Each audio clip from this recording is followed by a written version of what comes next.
This is Target Score Weekly with Joey Slattery and Taylor Allen. Welcome into another edition of Target Score Weekly.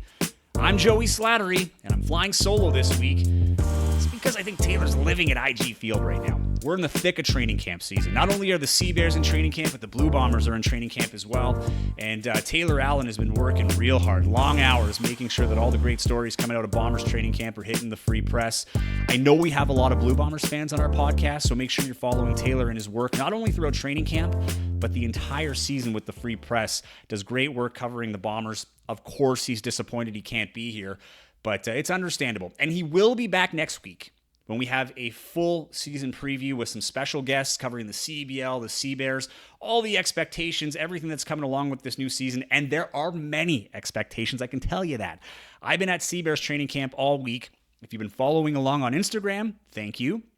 If you want to check it out, check out my Instagram page at Joey Slattery TV. I've been updating every day with some reports of what the feeling of training camp's been like, and the energy's been high. I mean, this is a tough training camp that Mike Taylor puts on. 2 practices a day for guys coming from full seasons, whether that be overseas or the G League. But these guys are, it's not a conditioning training camp, although they are getting conditioned. This has a lot to do with learning the plays and the schemes, and Mike Taylor has built a roster that's doesn't have a lot of repetition in it. There's some guys that are very good at specific things and play specific roles on this team, but the way he can roll out his roster, there's a lot of options here. Might make it tough for teams to prospect and prepare for throughout the season. Very good thing to have if you're a coach in this league, to have that kind of diversity in your lineup. And we talked about the elevation of skill, of experience beforehand. Early on in signing season, it was the guards, right? We've talked about it on this podcast, how much the guard play has improved with the signings of guys like Jared Ogungbemi-Jackson, Mason Bercier. And there was a lot of question marks with the forwards. We didn't really know what was going on. There wasn't much news coming out of that, and some empty spots. And a lot of the Canadian spots have been filled. There's some American spots that needed to be filled, 2 after Teddy Allen. And it's safe to say that Mike Taylor made a huge splash, bringing in some big names with NBA experience, a lot of NBA experience, more so than we're used to in this league. Darius Days coming in from the Houston Rockets organization. He played a few games with the Rockets just this past year. And then you get a guy like Byron Mullens, a 7-footer who has had the spotlight on him his entire life. We're talking a top 5 recruit in high school. He played for his hometown school, the Ohio State Buckeyes. He is from Columbus. And after a season there, he was a first-round draft pick, taken 24th overall by the Dallas Mavericks. And he was traded immediately to OKC, where he played with the likes of James Harden, Russell Westbrook, Kevin Durant, before we knew what those guys were going to become in their career. And he's played just shy of 200 NBA games over 5 seasons, and 66 of those as a starter with Charlotte, then the Bobcats. And I had a chance to chat with him before training camp started, right when he got to Winnipeg. And, I was curious, obviously, why Winnipeg, right? He's 5 seasons in the NBA. He's played all over the world. He's a top-tier athlete, top-tier basketball player. He could be playing anywhere. He could be taking the summer off. I mean, he's got a young family. And that was what we found out. A big reason why he's here, playing in North America, close to home, where he could be close to family. He's also playing with a young team, and he's got a coaching it. So a guy with that kind of experience, just imagine the guidance he can give to the guys trying to make it to the NBA or get back or whatever the case may be, or just prolong their pro career. So it's going to be a great resource and asset for the Sea Bears roster and the players. But don't make a mistake. Like, he's here to prove something. He's here to win a championship. That's something that's eluded him his whole career. And he really wants to make that happen here in Winnipeg. So, going with that excitement, that's something to be excited for, is to see this guy hit the court for the first time when they play Saskatchewan on Tuesday, and then Scarborough is the home opener, which everybody's looking forward to. It was a great chat. I'm not going to hold it up any longer. Let's get right to it. This is my chat with the newest Sea Bear signing, former NBA first-round draft pick, Byron Mullens. Byron, welcome to Target Score Weekly, and I guess welcome to Winnipeg. You've been here now for a couple days now. I saw yesterday you were on out taking a run. I guess, what's your first impression? I know it's very early, but what's your first impression of the city so far? Yeah, like you said, I went for a run the other day, me and Darius, and we got the run over the bridge, and I think we ran by the baseball field there. And no, the city seems nice so far. Only been to a few places. We went to Dave's house yesterday. Had a team dinner there, Nice. and then the run, and then I walked to the arena. We had medicals and stuff. So that's about it. That's all I've been out so far, and I think we got our media day today at the zoo. I think so. We'll get to see that. Did you get to tour the stadium at all, like the inside of it? Did you get a look at where No, you're we going to be haven't been to playing? the arena yet. Okay. No, we just went to the practice court, just right down the road from our apartment. So, I mean, pretty unique. There's been players in this league with NBA experience, but I don't know if anybody has as much as you do playing in the NBA. Coming here to Winnipeg in a summer league, I mean, what drove your decision to play here?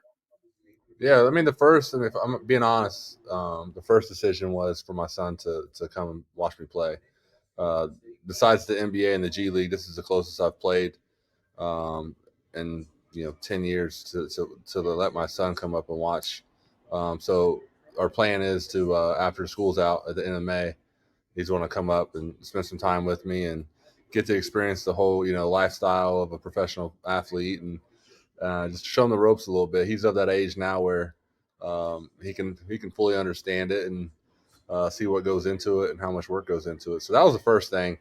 The second thing is, I've never really played in any summer leagues, so um, I was wanting to continue to play this year and get ready for the following year, next year, and see how this summer goes. And I've heard great things of Winnipeg. The fan base is awesome here, so I'm looking forward to getting out there and playing in front of sold out crowd.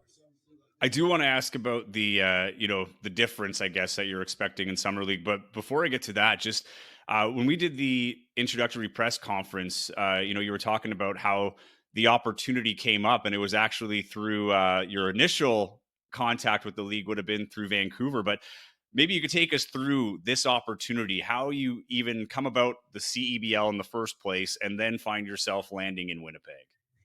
Yeah, so when I got released in my team in Taiwan, that was a headache I can't really talk about, but once I got released there, me and my agent Nick, we basically got to work and got to making some phone calls, and you know, one of my players, Kenny Manigault, my teammate there in Taiwan, he played in Vancouver.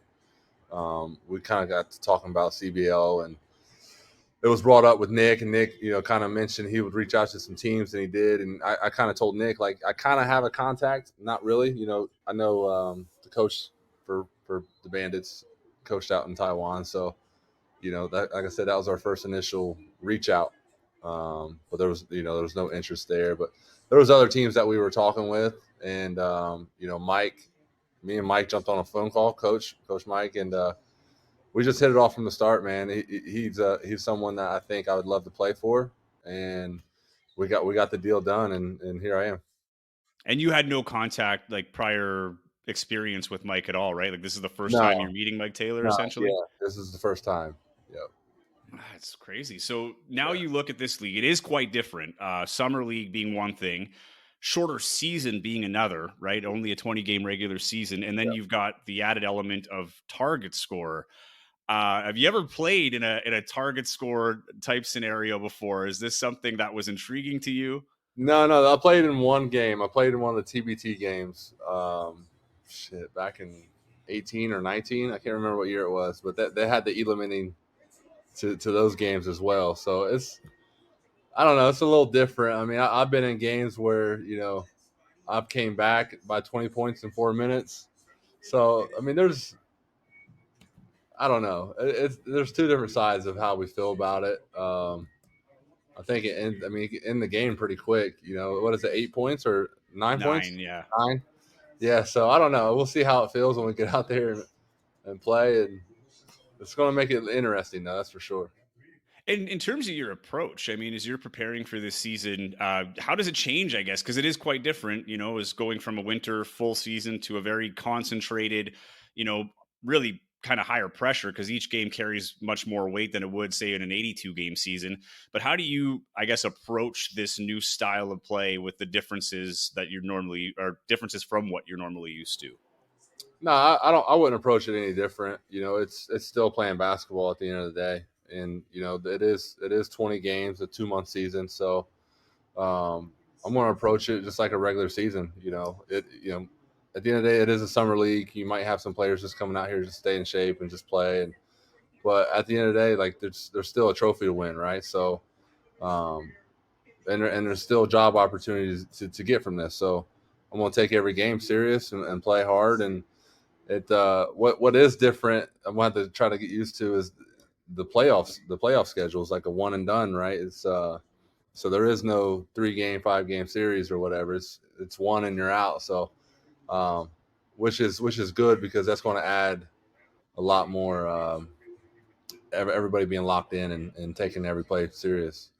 It does kind of feel. I don't know if you're a football fan. I assume from Ohio you've got a little bit of football interest, I imagine, but it kind of feels like that in a sense too, right? Like it's a very concentrated schedule. One game can swing, and that's the one thing I think people noticed last year. You can go on a 5 game win streak, but then that one loss kind of gives you a little Yeah, more concern than it might in a normal season. But no, totally.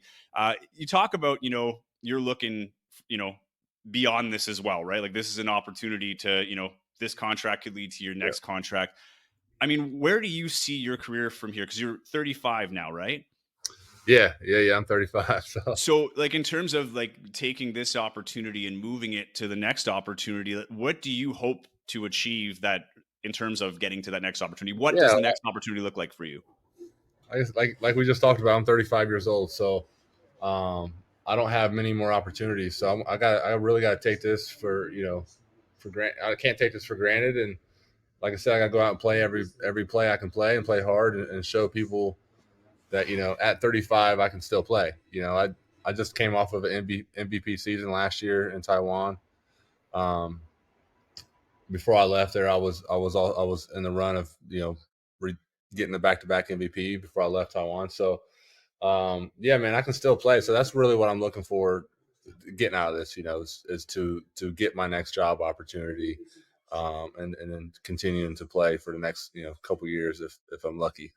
Does it feel weird when people bring that up though? Like I'm, 35. It almost feels Yeah, like professional sports 65. Like in terms of yeah, retirement and stuff like that. Does it feel weird when you're talking about that? It seems like you feel good, and you've got some runway yeah. down the career track. So how does it feel to kind of answer these questions at this stage of your career, where you might feel good, but No, it's it like is. I people are mean, hinting at it? especially being around a team that's full of young guys. So it's like um, hanging out, 23, 22 year olds, and knowing that I'm the vet on the team now. I never thought I'd see this day come, and but no, but it is what it is. I am, and like I said before, I want to take this opportunity to show the young guys their ropes, and not only what it takes to be a professional athlete on the court, but off the court as well. So I think that'd be really big for these young guys to see and take in. It does creep up on you when you're suddenly the veteran in a in a team setting. That's right. Now I got to start looking at coaching, maybe. No. Hey, well, and I guess that's kind of we talked about this in the introductory press conference as well. You said that you've got a bit of a coaching itch as well, and something Yeah, that you're interested in. Uh, let's start from your like the start of your journey. You're in high school. You're playing in Ohio. You're a top 5 recruit. The spotlight's on you pretty early on, yeah. and then your first round draft pick and all this other stuff. I mean, from that experience, I guess, how does that prepare you as a coach, kind of knowing the full extent of it, going through the expectation, and like maybe no, it's definitely higher expectation than most would experience. How does that kind of help you when you're helping a younger player, when you can relate to that experience and go back to what it was like being a high school standout, and then that spotlight following you all the way into the NBA? Yeah, I mean, obviously, I've answered this before on another.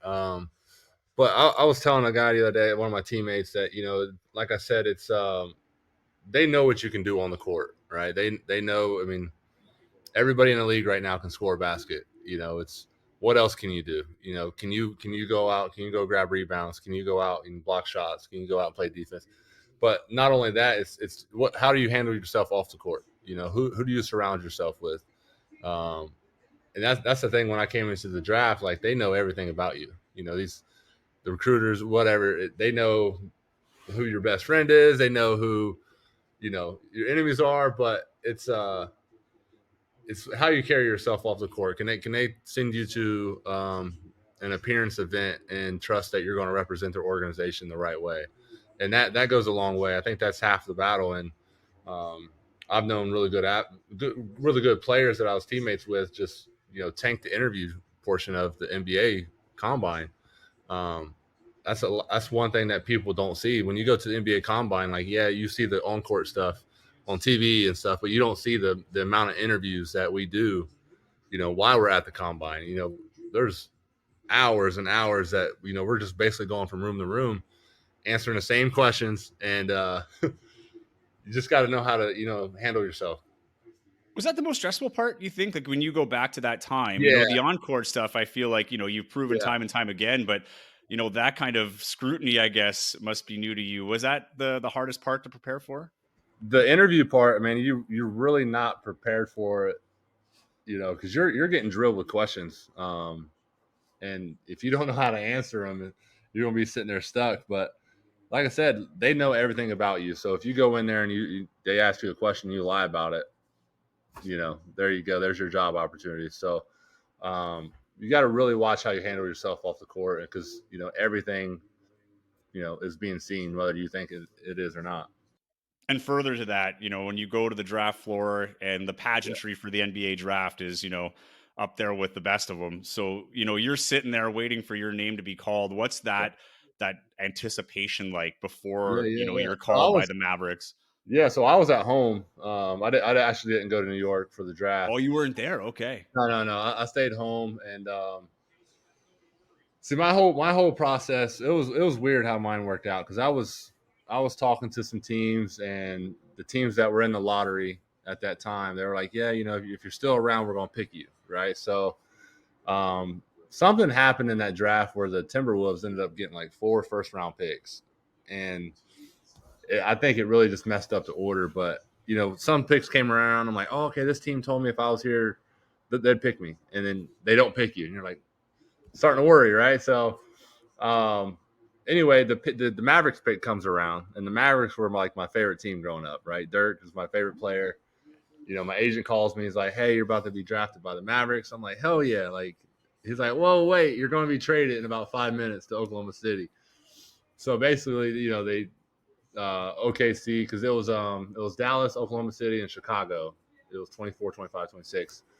So basically, Oklahoma City called Dallas before Chicago could call Dallas to pick me because I think Chicago was also interested because I worked out twice for Chicago. I think they had a lottery pick and then they had the 26th pick. But yeah, so that was crazy. So I get on the phone with Oklahoma City that night and they're like, "Hey, pack your bags. You're coming down here in the morning." So it happens that quick. So yeah, I was down there the next day, meeting the team, looking for houses, and yeah, so it was pretty fast, but man, it was exciting. And what's that whirlwind like? Not only getting drafted, but immediately getting traded. I mean, that's something in the NBA that happens. I don't feel it happens in any of the other leagues quite Yeah, like it does in the NBA. So what's that emotional roller coaster like, especially when you're getting drafted, like you said, by the team that you cheered for? yeah, exactly. I was like, hell yeah, I'm gonna go with Dirk. I'm gonna learn from the best, and but he told me right away, you're getting traded to Oklahoma City. It was a swap pick. Um, but I mean, I go to Oklahoma, and I had friends and family that lived down there, so it was perfect. And then um, first 2 years I didn't play. I played like 20 some games in 2 years, and it was the lockout season. We had, 2011, we I had think, two right? yeah we had two exhibition games. We had one in Dallas, and then Dallas came to us. And I remember we go down to Dallas, and Scotty Brooks is like, "Hey guys, we're going to try to get everybody to play, but not everyone's going to play." And come out, I'm the only one that didn't play in that game. And I'm like, "What Okay. the hell?" So we're flying home, and I'm like, you know what? I'm just going to go to the gym when we get back. And we get back to Oklahoma City, and I'm like, nah, I'm gonna go home. Something's going on. So the next day, Sam Presti calls me into the office, and he tells me I'm getting traded to Charlotte, and that was the reason why I didn't play in the Dallas games because they were trading me the next day. So yeah, I go to Charlotte, and our season didn't go great, but I had a really good year, 2 years there, with Paul Silas and Mike Dunlap as our coach. So it was good 2 years. The Charlotte experience, I mean, that's where you get your first experience as a starter. You're, Yeah, an impact player. How does your confidence, I guess, grow going from that, like you say, the OKC experience where you're not getting much playing time, and then going into a team that, is saying, hey, not only are we taking you, but yeah, we're making you like our starter. Like, you're going to be playing here and putting in big minutes, and we're depending on you to score and have an impact. I mean, how yeah, does that affect the yeah. psyche, I guess, when you go to a I think situation like I that? think I came into the league. I think I was before my time because I was like one of the first. Not real. I'm not going to say the first, but like this, one of the first stretch five men, right? So when I got to Oklahoma City, they weren't wanting that. They were wanting the traditional back to the basket, post up big, and that's what I wasn't. I wasn't that. So when I got to Charlotte with Paul Silas, Paul Silas used to coach one of my Adidas Nation teams in high school. Okay. So I've already had some experience with Paul, and as soon as I get there, and he's like, I don't know what Oklahoma City was doing. We're going to play you as the player that you are, stretch four, stretch five. So that right away just gave me my confidence in playing, and I could go out and play freely instead of worrying about if I make a mistake, I'm coming out. And then the following year, Mike Dunlap, he names me the starter again, and he's still continuing to push me to be in that trail four, trail five, spread the floor type offense. And now you look at today's game, and if you're a traditional big, you're just not making it in the NBA. Except you got Jokic, but he's also on the perimeter, bringing the ball up every once in a while. So your days of Dwight Howard are done. So I think I just came into the league too early. Yeah, well, and it's funny because that you kind of looks like the transition to the game too, right? Yeah, Because Dwight Howard comes in, huge superstar in the league, but then eventually gets phased out by the style of play where it seems like, yeah, you came in at the time where that is not quite in full transition to where we are now. But I guess when you go to even that experience in OKC, because there's also a lot of spotlight on that team at that time, right? I mean, you're playing with Kevin Durant, Russell Westbrook, James Harden. I mean, uh, what did you learn from that experience? Even just going through the media attention that goes through that, and expectations, whether they're fair or unfair. I mean, is there anything that you learned from that experience that helps you as a professional moving forward? no, I mean we were a very young team. I think our oldest guy on the team was Nadod Christics at the time, and then we got Elton Thomas something after that. And then we got Kendrick Perkins my second year. So we added some vets to the roster. But my first 2 years, it was kind of like, we were all learning, you know, how the NBA, we even had a young coach. So, and then just, I mean, looking back at that team, yeah, you could say we had all them superstars on our team, right? Because how they all turned out to be. But at that time, the biggest superstar on the team was Kevin Durant. It was Russ and James, but you had James coming in and off the bench as our sixth man, which he should have been starting. But no, it's hard to say. Just learning what I learned most is being a professional on and off the court from that team.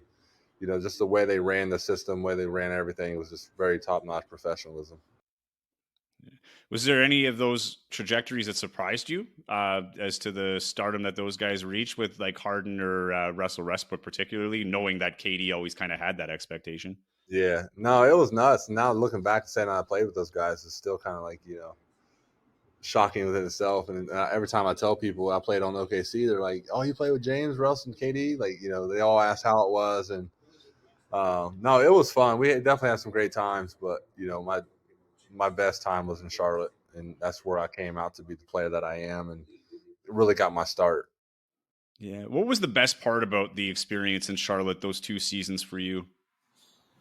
Just playing, just being on the court, turning into the player that I am today. Really, just getting that confidence, and because I spent 2 years in Oklahoma on the bench, and then it's like it's all mental, right? So you're like, man, am I good enough to be in this league? Like I'm coming in as a number one high school player, you know, coming in first round, and you don't play. It's like a gut check, right? So and then I go to Charlotte where I'm starting, so now I'm going from not playing at all to now I'm getting 40 minutes a game. And then that confidence starts rolling, and then I go to Clippers where I probably shouldn't have went, but then it goes right back to not playing anymore. So the roller coaster of the mental side of things was nuts, but that's where you become the person that you are. So yeah. So then you go internationally, right? What was that first experience like playing overseas? I mean, I imagine there's also some, mental hurdles to get through with that as well on a number of fronts. But what is that experience like where you decide, all right, I'm going to take my talents Yeah. to So the it was other side of crazy. the So world? I had my deal in the Clippers was a 2-year deal. So I had a player option was my second year, but I get traded to Philly, and at that time Philly's like tanking, and everybody knows they're tanking, and um, I honestly didn't want to go back. I was like I opted out of my second year of that contract to go to China. And then I signed a China deal. So the way my contract was, I had a 2-year deal to play in Shanxi, China. Um, but they were okay with me playing in summer league, so I played for Xi'an, or one of the Xi'an or Shanxi, I can't remember. But I played summer league, you know, and when you go overseas, there's teams that don't pay on time, there's teams that don't pay at all. So you're fighting with them, and so I get paid about half my money in the summer league, right? So then I go for the regular season of China, um, and then I'm not getting paid at all. I'm like, well, where's my money at, And I basically tell the team like I'm not playing until I get paid. So basically, they ended up cutting me off the team, and so I took a couple months off, and then I joined the Sioux Falls team in like February or something, like January or February of that following year, and finished out the year with them. And then I started the next year with Sioux Falls, um, which was really, we had Dan Craig as our coach, who is assistant coach with the Clippers, I believe now. Great coach.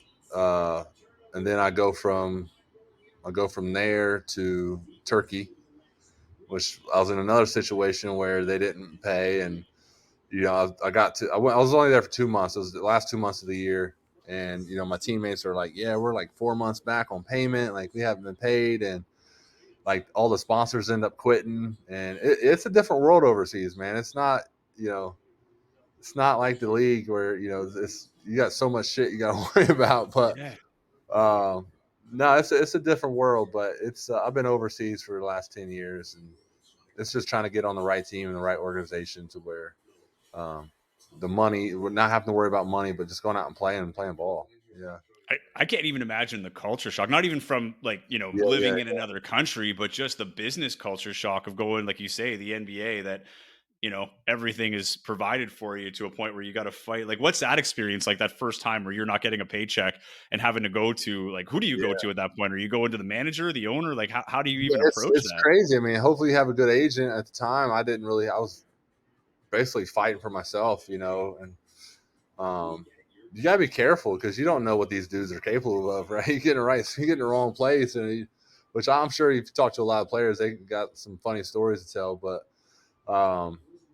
yeah, I mean, I was playing in Iran, and come to find out, I was getting money stolen from me from the agent that got me the deal, which I didn't know him at the time, and some guy just messaged me and was like, "Hey, I got a deal for you." I'm like, "Okay, I'll take it." And then I'm in a situation where like I'm not going to play unless you guys fix this, and I'm in Iran. Like you got an American and in the country where it's not known for great stuff, but it's you gotta be careful when you do stuff like that because you don't really know what's going to happen. So um, I've been in countries where they try to take your passport and hold it so you can't leave the country. Um, yeah, so there's a lot of war stories I'm sure if you talk to players to get, but like I said, man, if you get on the right team, the right organization, it's that goes a long way. What would you like to see change? Especially in America, North America, the dream for basketball is NBA, and it's kind of tunnel vision, right? No one really expects to, where else you can play. It's not an option until it's an option, if that makes sense. Yeah. What do you think? Would you like to see change, or something that you would like to see added when it comes to preparing players for what to expect from professional basketball outside of the one everybody knows in the NBA? Yeah, I mean, obviously everybody knows the NBA, but I think the hardest league I've ever played in was in Spain, um, and that was I just think it's a different world over there. I mean, everybody. I mean, you look at the best players in the league right now. Look at Luca, right? He's played Yeah. for Real Madrid since he was like what 14 years old, 14, 15. He comes to the NBA as a rookie and is just like destroying the league. You look at Nikola Jokic, who I'm actually watching right now. Guys overseas are just built different. They've learned how to play the game from a young age the right way instead of back in the States you have AAU coming up and you're playing 5 games a day, not ran the right way. So I think that when it comes to youth sports, I think it needs to be ran a lot better. Um, Obviously we just got these NIL deals where now you can pay players to go to school, right? So now they're kind of professional basketball within itself at the college level. Instead of you go overseas, you're playing if you're good enough, you're playing at 14. Like you get guys like Victor Wembanyama, who is really shouldn't. I don't think those guys should be considered a rookie when they come to the NBA Yeah. because they've been playing pro ball since they were 16. So um, I think if we could look at the overseas system and try to build that in the States, I think that would go a long way. The other thing too in Europe, and you would know this better than I would, but it seems there's a lot of like athletic clubs, things like that, where it's like Yep. you're part of a system early on. Yeah. Where it seems like in North America, particularly in the US, it's more of you identify the talent and bring up the talent, right? Like you're Right. trying to like the individual player.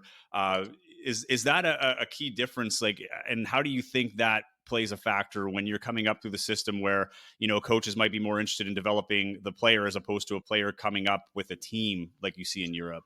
Right. No, that's a lot different. It's like I said. I mean, you got guys here that it's just all AAU system as a kid growing up, and it's a lot different because I played on teams over there overseas where they would bring the young guys to practice and they would be practice players, and next thing you know, they turn out to be the superstars of that country. So um, it's a lot different overseas, and but like I said, it's more fundamental. It's not we're going to roll the ball out and you're going to go play ball. It's you're going to come to the gym, we're going to work, and we're going to get better. I This is a two-part question. I'll start with the first part though. But when you look back at your career and reflect to where you are now, when do you think you felt the most pressure, and how did you think you handled it? Jeez, that's a good one. um, I think I felt the most pressure. I tore my ACL in 2016. Okay, and then I tore my ACL when I was playing in Dubai, and not a lot of people know this. So I tore my ACL. I come home, I get divorce papers a month later, right? So at this time, I'm basically like, you know what, f all this. I'm done with basketball. I'm done with life pretty much at this point. I didn't touch the ball that whole summer, pretty much, and then so I tore my ACL in February, divorce papers in March, right? So I go throughout the whole summer from there on out. In July, I decide, like, you know what? Nope, I'm not doing this. This is not how my career is going to end. I'm 300 pounds, right? So from July to September, I get that. I lose about 40 pounds. I sign my deal in Iran. I go to Iran. I play 6 months, get into the best shape of my life, right? And I come home about 250 pounds from Iran. I join the G League again. I go down to Lakeland, have a great season. Like I'm averaging 22, 12. I'm thinking I'm supposed to be called up by the Cavaliers because they need a big going into the playoffs. At the time, I was the best player in the G League, and they call up, a friend of mine. They call up Kendrick Perkins that wasn't even playing anywhere, just LeBron's boy. So that was that year. That's probably when I felt the best pressure, but that's probably also what really shot my career, you know, forward because I went through all that. I just, I was in a dark place. I found that I could get through it, and I got through it, and I was better off. I was, like I said, the best shape of my life.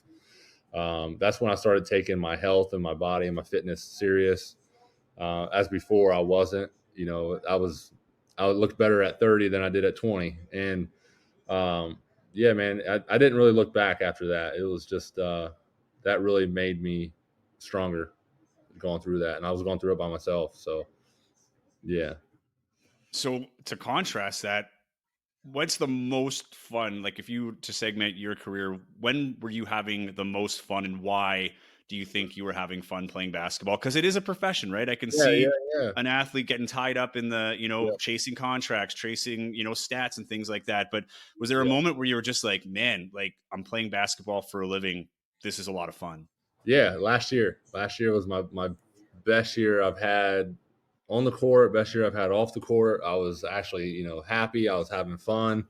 Um, it was just a great time. I was in Taiwan, so I was retired for 2 years. Like after the COVID thing all happened, my second son was born. I retired. I was done for, I want to say 2 seasons, but I came back in that second season with like 5 games left. Right, um, I went to Taiwan, played 5 games, and they were interested in signing me. And at that time, I'm like, I'll be only interested if you sign me for a multi-year deal. I'm tired of bouncing around from country to country on 1 year contracts. And I was like, okay, yeah, they gave me a 3 year contract. So it turned out really nice. That the following season I had 1 full year, I won MVP, and that was like I said, the best year I've had. Like on court, off the court, having a good time. Wasn't no depression at all. No stress to go out and play and have just compete. But and then yeah, that was probably the best season I've had. Was at 34 years old, finally having fun and actually enjoying playing ball. Do you think people fully understand the pressure that comes with international basketball? Like, because not only are you bouncing around, Yeah, it's not like you're bouncing around, one country or maybe a couple of time zones. Like you're talking about, leaving, Columbus where it might be noon and going to another place where noon is now, whatever, 1 o'clock in the morning. yeah, And then the uncertainty. I mean, how much does that play an impact on you as a person? yeah. Just not knowing what's next, trying to stay in the present, but on the same token, same time, you're trying to look ahead with your Yeah, career. I How don't much think is people that? know. I don't think people have an idea. Overseas basketball is just a different world within itself. When I went to Taiwan, I was gone from September to late June.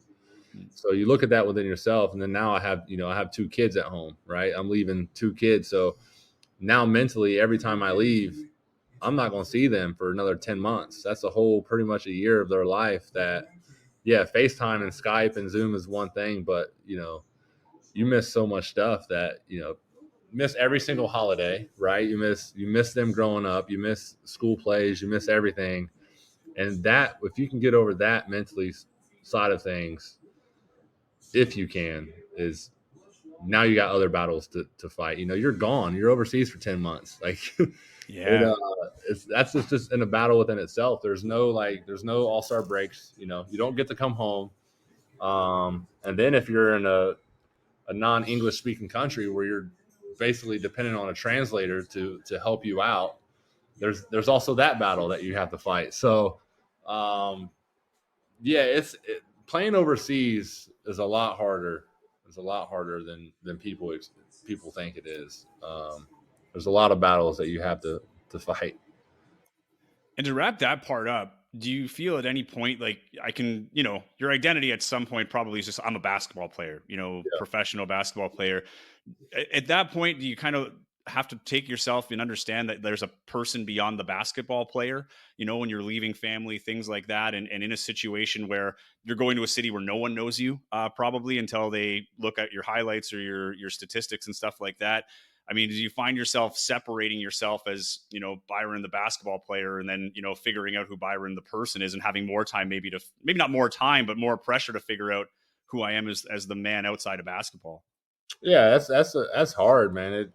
Because you're going there to compete, you're going there to play and win a trophy and win a championship for that team. So um, in some places you got to be careful because you go to some places and that's all they expect for you to is to be just a basketball player, right?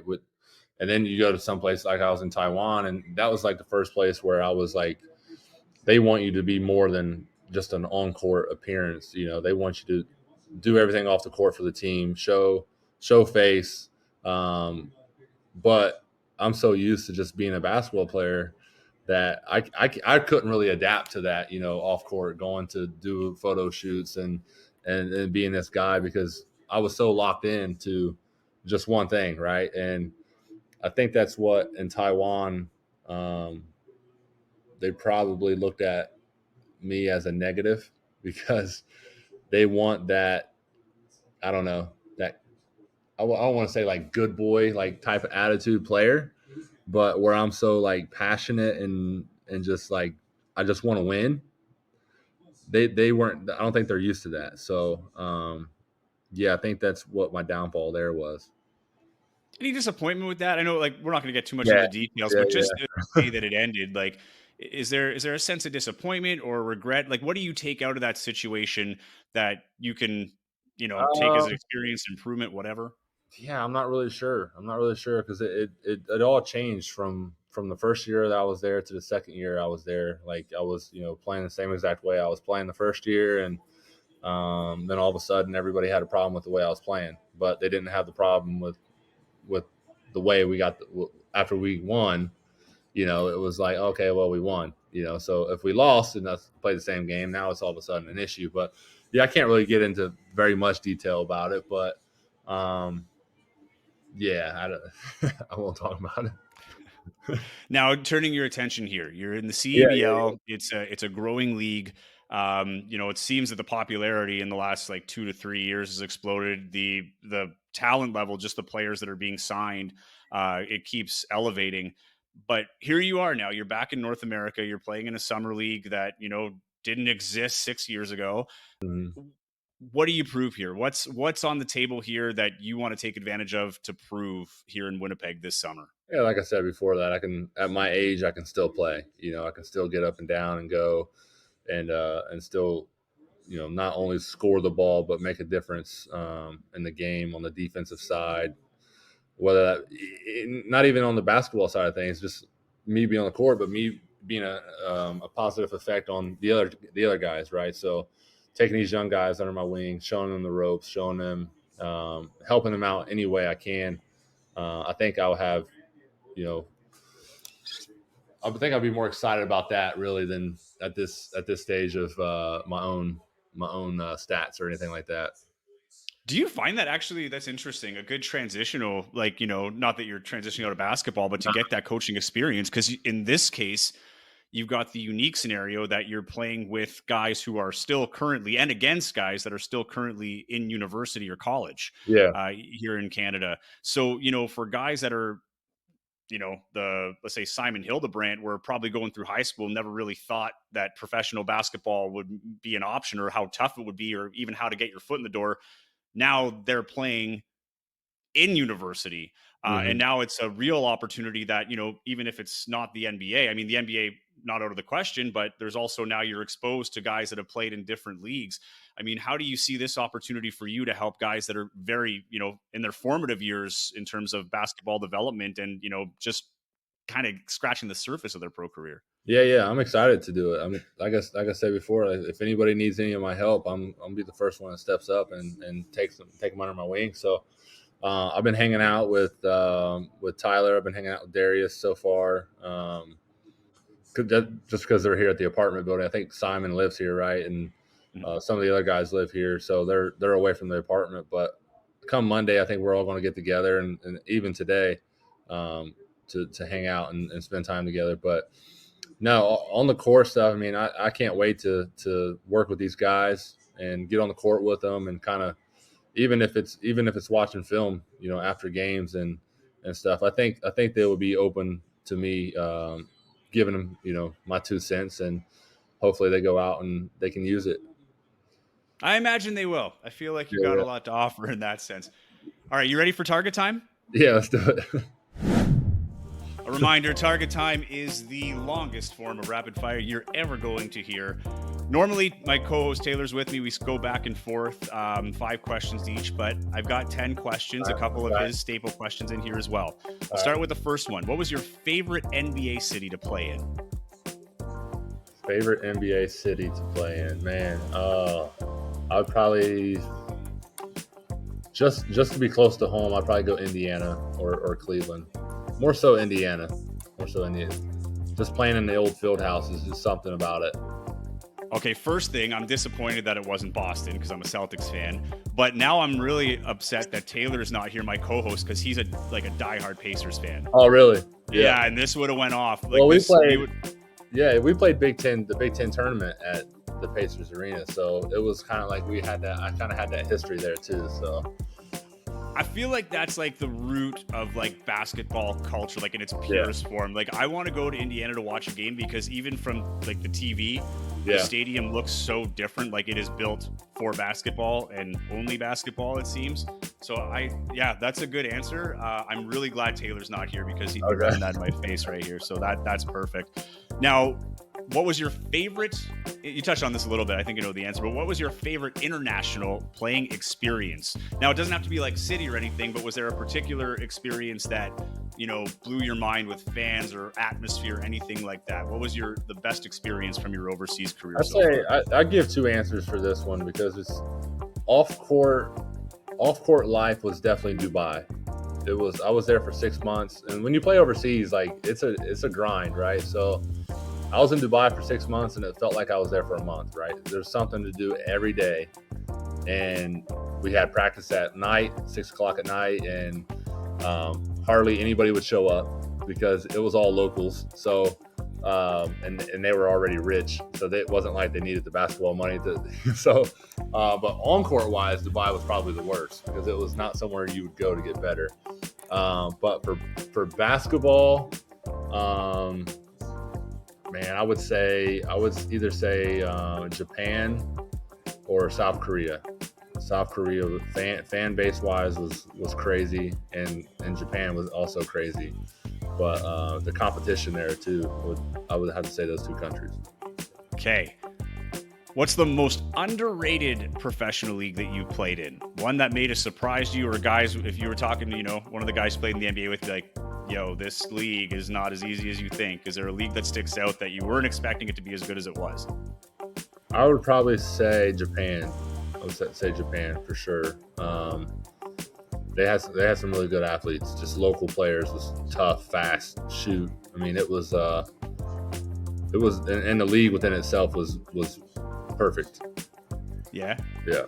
Like perfect in the sense of like organization, or just the way everything. Yeah, just everything was ran. I mean, it was like playing in NBA, just playing in big arenas. Obviously, the rules with imports is different. You know only play 2 imports, but their locals was high level athletes. You know, you go to some places, like I said, you go to Dubai and their locals are your local YMCA players. You know, so but Japan was they were nice. Yeah. Are the fans like I always want to go to Japanese baseball because right, because the game's the same, but like it's not, right, and the experience is different where they're singing. Was there any kind of fan differential there, just how they kind of celebrate the game? Just overseas in general. I mean, I don't know if you ever seen the highlights of like a Serbian basketball game. Yes, but man, the fans are crazy. Like 5,000 fans overseas is way louder than 20,000 fans in an NBA arena. It's just because they're more passionate. They like you've seen it. Like they stand up, they sing, they jump, they wave flags. You know, it's a different world. I've never played in like one of them games, but you can just feel overseas basketball is a lot different from the fan base. Do you notice that as a player at all, or are you just zoned in that it's? Yeah. I played in when I was in Turkey. We played in Izmir, and all their fans got suspended from the games because they were throwing batteries and like coins at the players. So we had a game where there was no fans at all, and it was the worst. Like Jim was like just echoing the calls, but then you don't realize how much the fans have an impact on a game until there's no fans there. But that was wild. Okay, I don't have this planned because you brought it up. Have you been hit with a foreign object while playing, and what's the weirdest thing that was thrown at you? In high school, we played against Newark at their gym. They were throwing pennies at me. It was crazy, and like you don't expect that at a high school game. So that I was in Turkey. I had a water bottle thrown on the court. That was probably the only two situations where we had stuff thrown at us. That's a good thing. Honestly. We've had stuff thrown at the buses though. That's been scary. In China, fans just come out and start rocking your bus, throwing water bottles at the bus and stuff. Where no security out there at all. You just gotta get off the bus and run to the locker room. Yeah, it's a different world in some of these places, man. Man, that'll toughen you up real quick, eh? Yeah. Jeepers. Okay, so now, who's the best or hardest opponent that you've had to go up against? Oh man. Whether that be like defensively to guard or someone who's guarding you. Is there a guy that stands out like that was NBA just like, or overseas or what? it could be anything, honestly. Is there a dude that you were just like, man, I really got to prep tonight? Like the toughest type of players would be like Chris Bosh, Andre Bargnani, Gallinari, just those guys that could post but also take it off the dribble, off the perimeter. Guys like Dwight Howard were, I wouldn't say easy to guard, but you knew what they were going to try to do, just back you down, and you could brace yourself for that. Playing over in Taiwan, guys like Chris Johnson, who is a 7-footer that also can handle the ball, shoot the three, can jump out the gym, a freak athlete. I would say those type of guys were the hardest. Okay, a couple former Raptors in that list there. Yeah. All right, so this is a Taylor question. This is like a staple, and it always gives some pretty interesting answers. But who's the most famous name in your phone contacts? Oh, Jesus. Oh, man. Right now, probably Mike Taylor. No.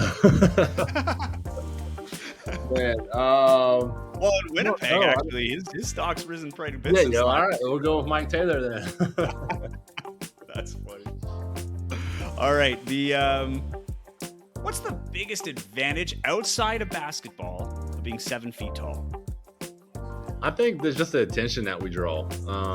You can go into pretty much any room and steal everybody's attention, and that's just really just a conversation starter. Just shaking the right person's hands and setting up maybe a future. But yeah, it definitely draws attention. Sometimes it could be in a good way, sometimes it could be in a negative way. But I would just say that you can meet a lot of people, I guess. You're like a walking icebreaker. Yeah, pretty much. Yeah, icebreaker, and then billboard. If anybody wants to put some sponsors on a T-shirt or something, That's funny.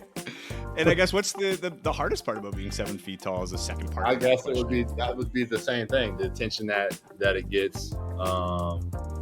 Probably, sometimes you just want to go out and just be you and just enjoy.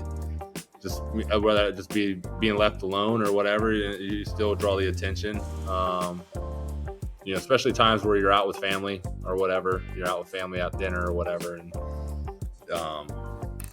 it's tough to hide. Yeah, it's tough to hide. Yeah, that and then walking through doorways and forgetting to duck. But other than that, how often does that happen? Yeah, a lot. Especially if I have like a hat on or something with the bill forward, and you can't really time it up right because you can't really see it. Hell, I just did the other day. I was putting my bags in my car and I forgot to duck because the back lift was up and it scraped my head. I was like, it's just, how did I do that? I knew it was open. It's just, yeah. You know what? If it makes you feel better, I once slammed a rear hatch at work right on the bridge of my nose because the way our thing worked, the camera had a drawer, but it didn't lock. So I had to hold it like this and then try to time it to close it so that everything would go in, and I didn't time it right. And I don't know if I broke it, but I had to go to the hospital and get glued. It was just pouring blood. Yes. And it's embarrassing too, right? Because you go and you're like, oh, what happened to your nose? I'm like, well, I just closed the rear hatch on my face. Yeah. I feel you, man. I'm sorry you have to go through that. That's tough. No. Okay, this might be part of your coaching. If you're giving advice to someone who's going to embark on an overseas career, what's the first thing you do when you move to a new city? First thing you have to play overseas ball, you got to learn how to adapt to your surroundings. Especially coming from the States where we are kind of spoiled in a sense. You're going to these countries, some of them are, I wouldn't say really like third world, but you got to learn how to adapt and basically just kind of like survive, right? Because you are, in some countries, you're living out of a hotel where it's a small room. You're not going to be used to having the groceries, that you're used to having, right? So just being able to change and to adapt to different countries, because you could get used to playing. I could have got used to playing in Taiwan, and then I'm going to Japan where it's completely different, and not only the environment, but playing and coaching styles, and where places like Japan, the older people are like well respected, whether they're right or wrong. They're always right, because no one would ever question them in a sense. Whereas in the States, you would have like a player's coach, like Mike, where you can go to him and talk to him in certain situations. Like, well, I don't agree with that, and then you can talk. Where like overseas, it's like, nope, it's one way and that's it. So just being able to adapt would be the key. Okay. Now, I only have 3 more target time questions left. When you're away, now this is aside from family, because that's the given. Of course, you miss family when you're away. But what do you miss most about home when you're living overseas and playing overseas? Damn, those are some good questions. Besides family, I would just say like the freedom to just do whatever you want. Really, not whatever you want, but like I'm a big time. I love being on a lake, right? So anytime I can, I get my boat out and we go on a lake, and so that would probably be like one thing, like just not being able to do the things that we're used to doing overseas. Like I would love to. I'm in talks with some people here already. They're going to take me out fishing, so I'm looking forward to that. And I would say, just the freedom of your everyday life is completely changed. What's your biggest fish you've ever caught, or is there a particular fish that you like fishing for? Smallmouth and largemouth. I'm ate up, dude. So my biggest largemouth I've caught was probably like 5.5 pounds, and it was it was like I was fishing. As soon as I threw my bait in, it snatched it. I don't know if you know what buck fever is, but deer hunters, we get buck fever. So whenever a big deer comes by, you start shaking real bad because your adrenaline's gone. So that was the fish. When I pulled it up, I just started shaking. I'm like, holy smokes! Like it's probably not a big fish to most people, but at the time it was my biggest. And now that was pretty cool. And then the smallmouth, they fight like crazy. So you might get a 2-pound smallmouth that feels like a 6-7 pound largemouth. But no, I love fishing. Yeah, I was growing up, I had a family cottage. We had pickerel were the hard one to catch, and that's the easier one to eat because there's less bones in it. But we had a lot of northern pike. You'd get never caught any big ones, but I remember like it wasn't so much the size. It was just like, oh, I caught a pickerel. Like he was just like, yes, we're going to enjoy this one tonight. But okay. So now on the other side, is there anything from your international travels where you lived that you miss when you're home? Is there anything that you wish you could take with you? It could be food. It could be a service style, whatever. Is there something from overseas that you really kind of warmed up to that you miss when you're gone or would like to take with you? I mean, some of these places do have some really good food. I couldn't tell you what the names of them are because they're like Chinese and Taiwanese, but I mean, just the food, I would say a lot of the things. Obviously the friendships that you build, it's so hard when you're playing overseas, because when you're on like a one-year contract, you're only going to be with this teammate for so long, and just trying to keep that connection and that friendship alive would be probably like one of the biggest things. Okay. Yeah. Now, if basketball's out of the equation, like the sport of basketball, if you could have any profession outside of basketball in the world, what would it be? And you don't have to be good at it. Just like if I could pick my skill set, I could pick my, knowledge base, but there's like, I would love to do this. What would it be? It could be another sport? Could be another sport, anything. Oh, geez. I don't know. Probably like golf. Something that's less stress on the body. Baseball. Something that's less stress and longevity, whatever the word is I'm looking for. Damn it, I got a brain fart. Longevity.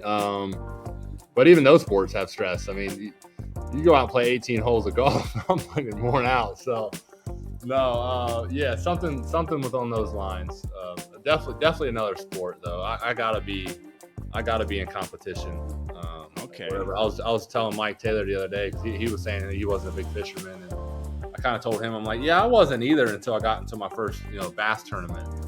To where now it's fun. Now I'm competing. Now I got a time limit. I got a weight limit that I have to catch. I'm going against other people. I'm not just out here just hanging out. So I got to definitely be in something with the competition. Well, first thing, it relieves me a little bit to hear that a professional athlete even gets a little worn out from 18 holes of golf, because I feel the same way. And I'm also I'm looking forward to seeing that. Are we going to have a Byron Mullens not available due to fishing derby? Yeah. Didn't make it back on time. Definitely gotta find some tournaments to get into out here or something. You're gonna find more than a few. This is a very outdoors, especially when you get just outside of Winnipeg. There's a lot of beautiful lakes around here and things like that to do. People have been telling me, so hopefully I can get to one and get on a boat. So, well, here's hoping. But that concludes Target Time. All right, thank you so much for doing this, Byron. This has been an awesome conversation. I do have to ask, though, before we go, who is going to win the NBA title this year? Man, that's a good question. I'll be honest with you. I haven't watched that many games this year. Okay. The only full game I've actually watched is just the other day before I left. It was Cleveland versus Boston, and I think Cleveland won that game. But man, Timberwolves are looking good. Right. No, I think everybody's not expecting that. So if they get past Denver, I'd probably have to go with the Timberwolves. Oh man, see, at the beginning, I'd probably say Boston, but man, they're struggling right now with Cleveland. Well, here's the thing with Boston. Won't get too much into it, but I'm a huge Boston fan. Yeah. The one thing, and we were talking about this earlier about the individual, development stuff like that.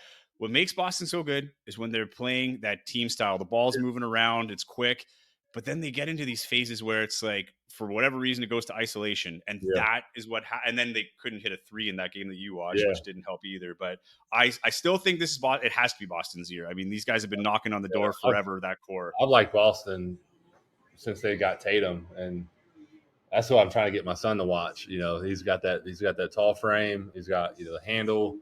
But I like Boston, but man, Timberwolves are. There's something special going on in Minnesota. I hope they do. I'm good friends with Mike Conley, and I hope he gets a ring. So to end out his career, but yeah, they're doing something different up there for sure. Yeah, I'm hoping it's Boston, Minnesota, because if I can get down to Minnesota's only 8 hours from here, so I feel like that's a doable.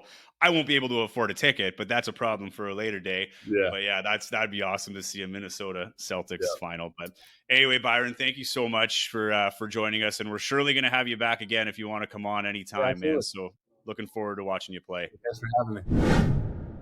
An enthusiastic Byron Mullens joining Target Score Weekly. We thank him for his time, and you can just tell from his excitement. I think it's also not just the fact of what he's able to do on the court and the opportunities there, but it looks like he's pretty excited to check out Manitoba as a whole and, see what it's all about. But you can tell with the excitement in his voice. I mean, this guy is an experienced former NBA player. He's seen it all. And when you hear that excitement and why he's here, it really gives you reason to believe that this is going to be a big year. And, you have reason to be excited if you're a CBears fan. This is a team that's built to win. And whether that happens, it remains to be seen. They're good on paper. You got to go out and prove it on the court. Training camp's been tough, as I said, but the whole league is really elevated. We won't get too much into it because we have the season preview coming up next week. But, I mean, you look at some of the movement in the league. Former CEBL Canadian Player of the Year, Kadre Gray, moves from Ottawa to Scarborough. And then former Scarborough Star, he's been there for 2 years. Jalen Harris, the former Raptor, after 2 years with Scarborough, signs with Saskatchewan. So we'll see him in his new threads for the first time when Winnipeg hits Saskatoon next week. But it's not going to be easy. There's a lot of good teams in this league. It feels like every team's elevated to some degree, but the CBears definitely making one of the bigger splashes with the roster overhaul, bringing back the key pieces and really building around that. It's going to be exciting to see what this team is capable of, come this season. And if they can bring that first CEBL championship to Winnipeg in 2024.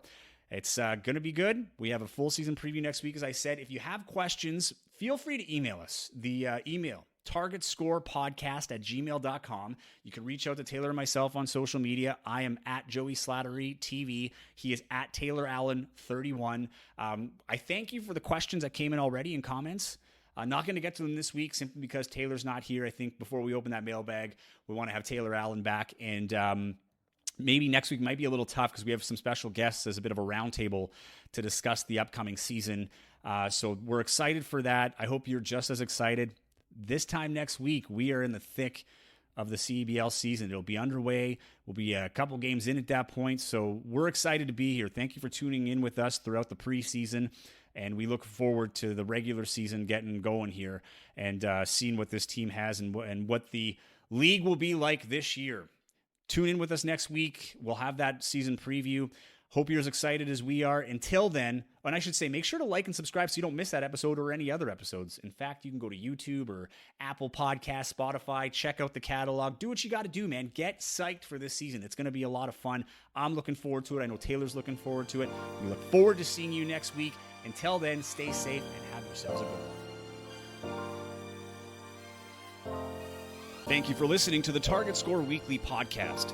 To stay up to date with Winnipeg Sea Bears and CEBL news, as well as future episode releases, follow Joey and Taylor on Twitter and Instagram at TaylorAllen31 and at Joey Slattery TV. And wherever you're getting the podcast, be sure to subscribe to never miss an episode.